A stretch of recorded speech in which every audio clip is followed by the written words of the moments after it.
L'histoire commence avec Maddie Ross, une fille de 14 ans d'une détermination extraordinaire. À un si jeune âge, elle décide de quitter sa maison et de voyager en plein hiver pour poursuivre l'homme qui a tué son père. Cet homme s'appelle Tom Cheney. Il était autrefois un employé engagé qui accompagnait le père de Maddie lors d'un voyage d'affaires en ville. Mais là-bas, Cheney a gaspillé l'argent en jouant et en buvant. Lorsqu'il s'est senti trompé lors d'une partie, il est revenu à l'auberge en colère, a pris une arme et a tué le père de Maddie.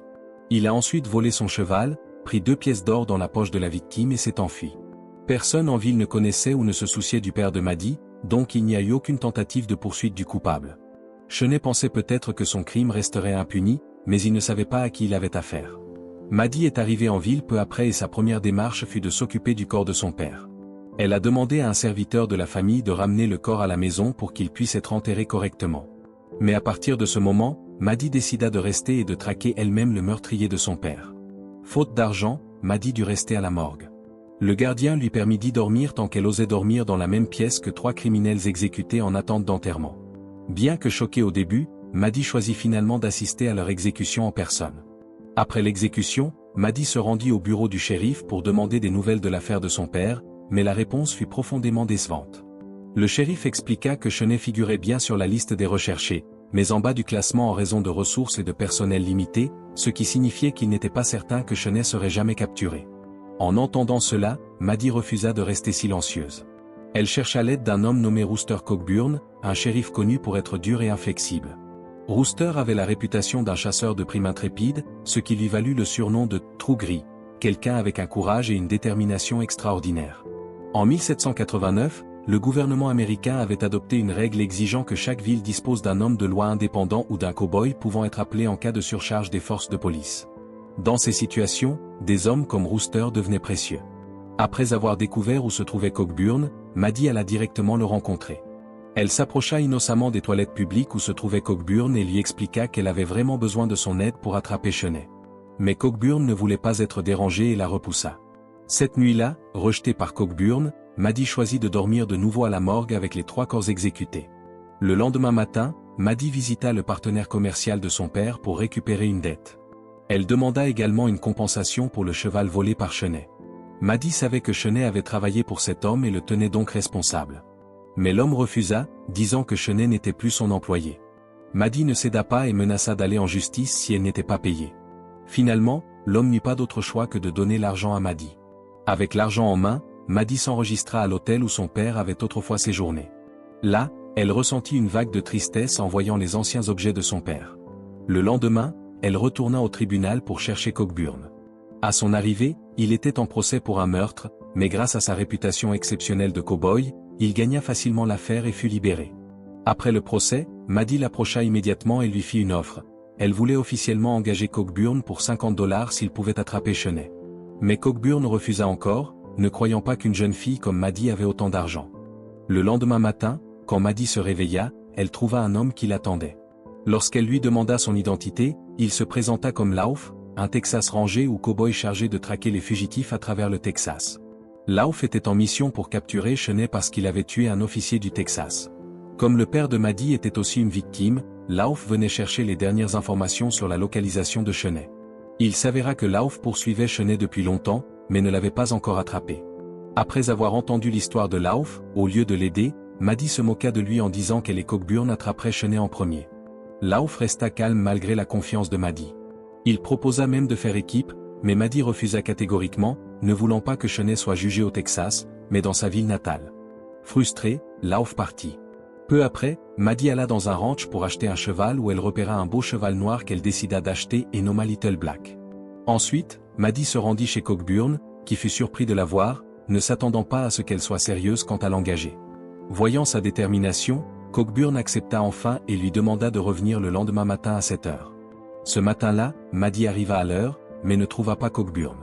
La propriétaire lui remit une lettre de sa part dans laquelle il expliquait qu'il partait seul à la poursuite de Cheney et qu'elle n'avait pas besoin de venir, lui laissant même un billet de train pour rentrer chez elle. En lisant la lettre, Maddie devint furieuse et se mit immédiatement à sa poursuite. Sur la rive de la rivière, elle vit Cockburn marcher avec Lauf au loin. Apparemment, Cockburn avait prévu que Maddie essaierait de le suivre, alors il avait laissé un message au garde-rivière pour la ramener à la police locale et la renvoyer chez elle. Il assura à Maddie qu'il attraperait Chenet et lui demanda de ne pas intervenir, mais Maddie insista pour traverser la rivière. Une fois de l'autre côté, elle accusa Cockburn d'avoir fui avec son argent et soupçonna qu'il complotait avec Lauf contre elle. Cockburn nia et expliqua qu'il ne voulait simplement pas qu'une jeune fille soit en danger. Malgré cette explication, Maddie refusa de céder. Finalement, un Lauf exaspéré gifla Maddie pour la faire taire. Voyant cela, Cockburn la protégea et arrêta Lauf. Cette nuit-là, alors qu'il se reposait, Cockburn et Lauf eurent une dispute futile qui dégénéra en insulte. Maddie tenta de calmer les choses en changeant de sujet. Le lendemain matin, alors qu'il se préparait à repartir, Maddie demanda pourquoi Cockburn avait amené Lauf.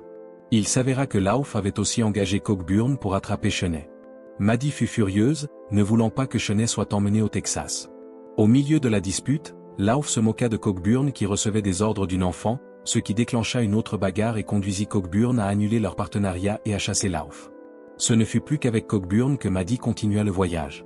En chemin, ils s'arrêtèrent dans une boutique pour demander si Chenet était passé par là. Là, Cockburn apprit qu'un homme recherché nommé Ned, qu'il poursuivait aussi, avait acheté des provisions avec l'une des pièces d'or du père de Maddie, confirmant un lien entre Ned et Chenet. Plein d'espoir, Maddie et Cockburn suivirent la piste du hors-la-loi. Cette nuit-là, ils arrivèrent devant une maison suspecte. Quand ils appelèrent, des gens à l'intérieur crièrent de partir. Sentant le danger, Cockburn fit couvrir Maddie par la cheminée. La fumée remplit la maison, forçant les occupants à sortir. 2 fugitifs s'étaient cachés là. Une fois assurés que Cockburn ne cherchait pas à les arrêter, ils les laissèrent entrer. Cockburn soupçonnait qu'ils connaissaient Ned et Chenet. Il offrit des soins médicaux à l'un d'eux, blessé à la jambe par balle, s'il lui révélait où se trouvait Chenet. Ne pouvant plus supporter la douleur, l'un des hommes avoua que le groupe de Ned arriverait cette nuit-là, mais son partenaire n'était pas d'accord et ils commencèrent à se disputer. Avec ces informations, Cockburn et Maddie attendirent dehors pour tendre une embuscade à Ned. Pendant qu'ils attendaient, Lauf apparut soudainement, ils tentèrent de le prévenir de se cacher, mais il était trop tard. Ned et sa bande arrivèrent, une fusillade éclata. Le lendemain, ils reprirent leur route, tandis que Lauf continuait à se moquer de Cockburn en disant qu'il était trop vieux pour bien tirer. Offensé, Cockburn fit une démonstration de son habileté au tir. Lorsque la pluie tomba, ils installèrent leur campement. Cette nuit-là, Cockburn admit qu'il voulait abandonner, pensant que Ned avait prévenu Chenet. Lauf fut d'accord et décida aussi d'arrêter. Le lendemain matin, alors que Maddie allait chercher de l'eau à la rivière, elle aperçut soudain Chenet. Tremblante, elle tira mais manqua sa cible. Entendant le coup de feu, Cockburn arriva, mais trop tard, Maddie fut prise en otage. Elle fut emmenée dans une cachette sur une colline avec la bande de Ned. Ned demanda comment une enfant comme Maddie avait pu les trouver. Courageusement, elle répondit qu'elle était venue pour attraper le meurtrier de son père. Ned ordonna à Chenet de la garder pendant qu'il partait avec 3 autres attaquer Cockburn. Une fois parti, Chenet tenta d'étrangler Maddie avec un couteau, mais heureusement Lauf arriva juste à temps. Il les avait secrètement suivis et avait vu Maddie se faire capturer. Après avoir assommé Chenet, Lauf et Maddie se précipitèrent pour sauver Cockburn. Pendant ce temps, Cockburn avait déjà éliminé les hommes de Ned mais était blessé et coincé sous son cheval.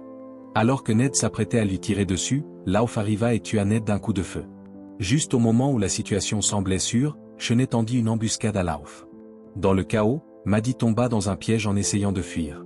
À l'intérieur, elle fut mordue au bras gauche par un serpent venimeux. Heureusement, Cockburn arriva à temps, la sortit de là et se hâta de trouver un médecin. Mais à la tombée de la nuit, il n'avait toujours pas trouvé de docteur. En chemin, le cheval de Maddie, Little Black, s'effondra d'épuisement. Incapable de le voir souffrir, Cockburn le tua en pleurant.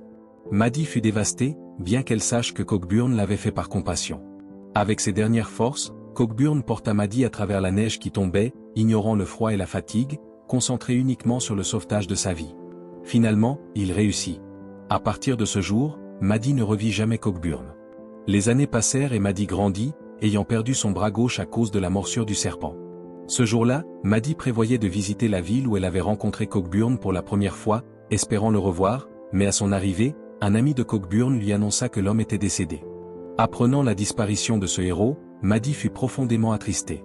Pour elle, Cockburn n'était pas qu'un cow-boy, c'était le meilleur cow-boy qu'elle ait jamais connu.